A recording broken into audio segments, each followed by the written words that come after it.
Thank you very much indeed. Cookie-pocalypse is an interesting one. I'm going to talk a little bit about language later on as well, and some of the narrative and how we talk about these things, and why I potentially think that's a bad idea. Now, we're going to talk about a 90s rom-com, very famous film, but through the guise of a big change that's happening in our industry, and that's, of course, the fact that third-party identifiers, cookies to you and I, and most normal people, are being phased out, and it's all about how, as an industry, we're still going to be able to target users and how we're going to measure in a really effective way.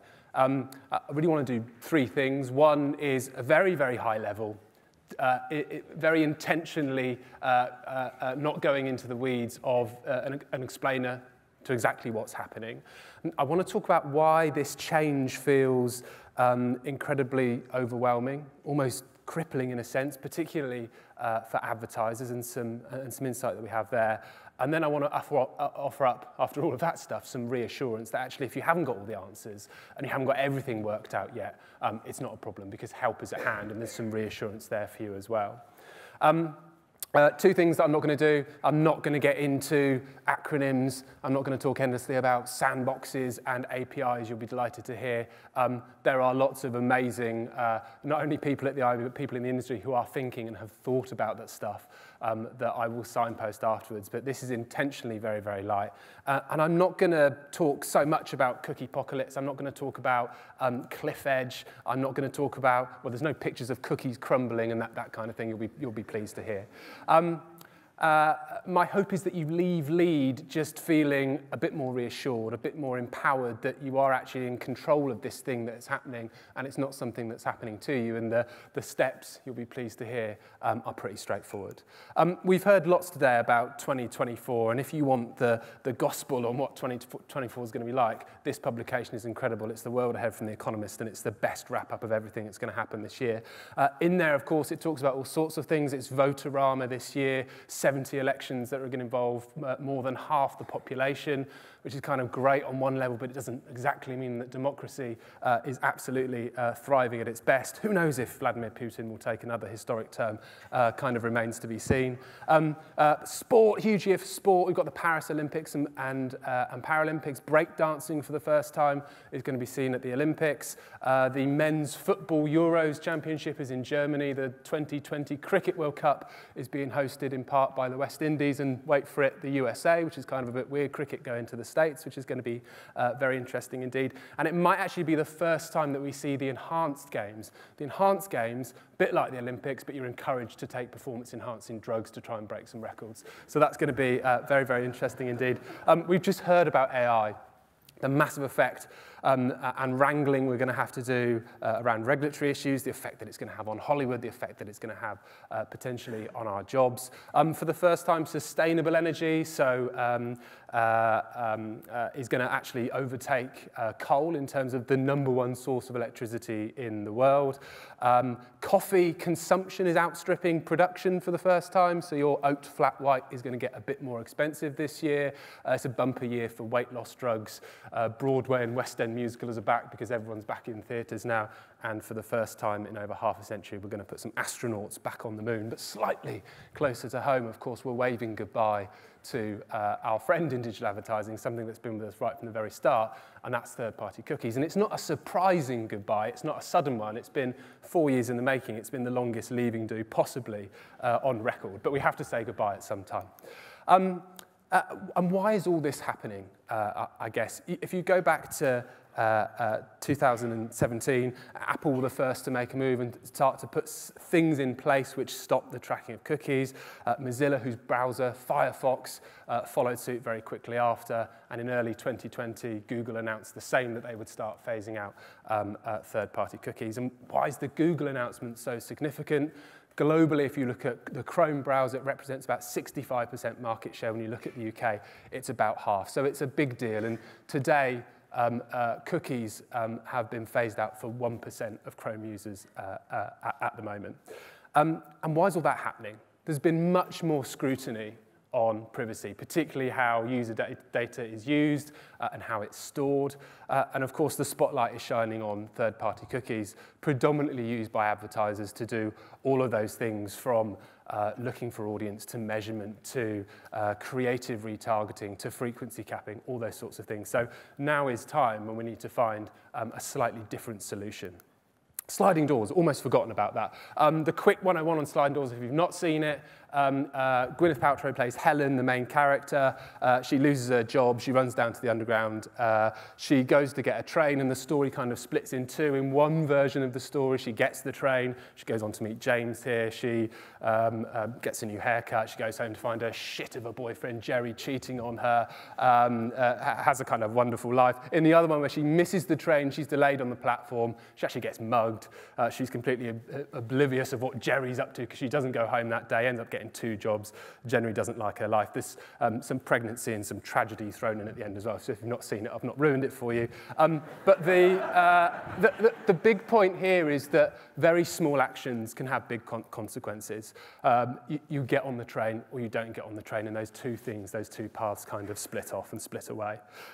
Fun fact for lead, when you look at the top 10 kissing rain scenes, this one is up there. I think with 4 Weddings and a Funeral and Sweet Home Alabama is the other one, so that's a nice one to take away who take nothing else today. What I want to talk a little bit about as well is why this change, and we go through lots and lots of change in industry, why does this change in particular feel so overwhelming? And for the past 2 years, the IAB have been doing lots of work to understand more about what advertisers think about digital advertising, not just what they're saying about it. They're saying it's efficient, it's agile, all of these words, none of them particularly emotional. And that's where we had a hypothesis. Our hypothesis was that whilst digital has enjoyed lots of growth, double-digit growth every single year, takes a huge slice of the advertising pie, it felt like there was a connection that was missing. It didn't enjoy the warmth and the emotional connection that perhaps things like telly and print do from advertisers, some more long-established media. So we tested the hypotheses and we commissioned some research which really looked at two things here. One was some semiotic analysis, so ingested all of the things that have been said in the last 10 years or so about digital advertising. The stuff that the IAB had said, we'd stood on stage and said, stuff we'd written, depth interviews with advertisers, and lots of the discourse that was in the industry was all kind of combined to look at, to analyse and to look at it. And unsurprisingly, there wasn't much love in there. It was all very unlovable things. There wasn't much emotion at all. The other thing that we did was this reaction time testing, and this gets into more insight around not what people are explicitly saying to you, but what they implicitly mean by the time that it takes for them to reply to something. The exec summary can be summed up in one image, and it's this. It's this idea of digital advertising being this runaway buggy.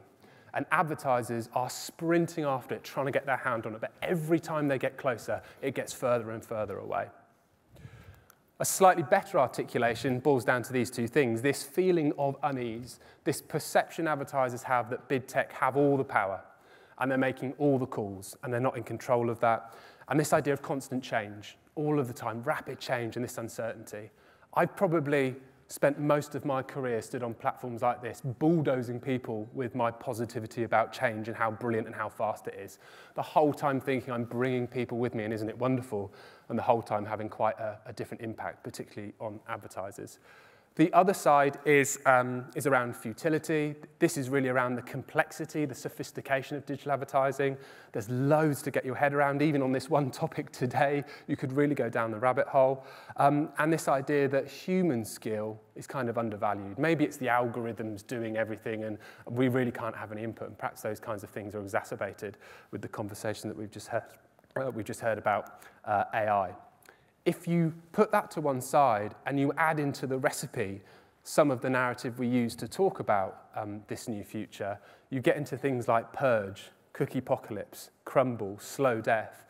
These are not words that are making people, advertisers, feel better about the situation. They're actually exacerbating it. You know, walking off a cliff edge. It's troublesome that the narrative in the industry is kind of bad. You could reframe it as the best opportunity we've ever been faced with to put privacy at the heart of what we're doing and really respecting consumer data. But this is actually exacerbating the problem. I do have some solutions, some very top-level ones. There's lots and lots of detail on the IAB site where you can dig into this. But really, there's three things to take away. One is about asking the right questions about data, asking the right questions about how publisher data is syncing with your advertiser data, what technology is being used. There's a whole raft of things you can go away today, ask your agency, ask the partners that you're working with. The second is looking at different solutions. Unfortunately, there isn't a slide that I can put up that you can take a picture of, send to someone and make it happen, because it really is horses for courses. Depending on your business, depending on how you're working at the moment, there's going to be a different solution for you. And the third really is about testing. It is about being curious what's out there. We heard earlier in the session the idea that you could get this wrong. It kind of doesn't matter. The worst thing you can do is stand still on this. Stasis just is not an option. If you do nothing, you're not going to learn anything. So there's lots and lots of things to test. Be clear about what you want to test and feedback. Don't gatekeep this stuff. It's been really interesting over the last few years to see businesses who are coming up with different solutions, trialing different things, just making them available for everyone. And it really is a rising tide floats all boats. If we can make the solutions better for everyone, everyone kind of wins in the end. Back to sliding doors, then back to Gwyneth and Helen. There's kind of one or two routes. Do you just get into the underground train on your own there, or are you going to be left on the platform? I'm a sucker for a Steve Magnus quote. If you don't know Steve Magnus, he's a world-renowned performance expert, works with a lot of sports teams, a lot of businesses. He talks about excellence, and he says you cannot hack your way to excellence. If you want to be a better runner, you've got to run more. If you want to be a better pianist, you've got to play more. If you want to be a more compelling writer, you've just got to write more. No matter if you don't want to do it or it comes at cost, whether that's time, money, whatever it is. There's no hack, there's no shortcut. You've just got to get on with it and do the work. And I think that's a really profound example here. The other one that comes to mind, if you fail to prepare, prepare to fail. Yeah, that's the right way around. So I think there's something in this, but what I want to give you now is just some reassurance. This isn't an exhaustive list of the only 4 partners that you can work with. There are lots and lots more here.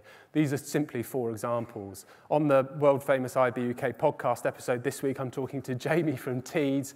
He's talking about how he spent the last 5 years thinking about this. So if you are at the start of your journey, it doesn't matter. There are people that have been out there working on some of these solutions that are ready for you to go and talk to. And even when you can see in some of the Havas examples there, actually the solutions we've got are even better than what we've got now. So what a reframing that is, it's not this cliff edge at all. It's actually the biggest opportunity we've ever had to make things better. It's just come upon us and we have to act now. And we've passed some previous tests.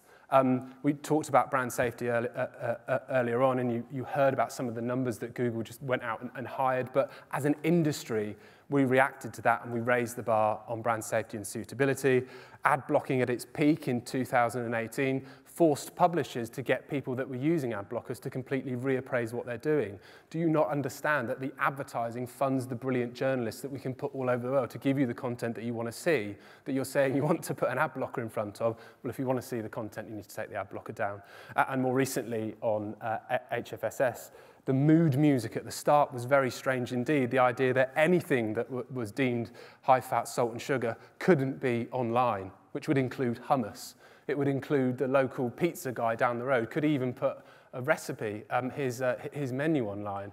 And it's only through some outstanding cross-industry collaboration that we've got to a far more sensible and nuanced place on something like that. So it's not our first rodeo. We can do this stuff. We can be resilient. There's ingenuity, there's innovation, and sometimes there's cost. Is it ever worth doing if it doesn't cost you anything? So those are the 3 things I would encourage you to go away and think about. As I say, there is lots of information that's available not just for IAB members, but for the whole industry that you can find on the site. But make a choice on your head. Like I say, stasis and kind of rearranging the chairs on the Titanic just isn't enough. You have to take some action, even if you go back and ask some big, profound, punchy questions about what's happening with your data in a cookieless world. That's one thing, and it's certainly better than doing nothing. Decide whether you want to be the Helen that makes it onto the train or the Helen that is kind of stranded on the platform. Do you want the new haircut? Or don't you? Thank you very much indeed.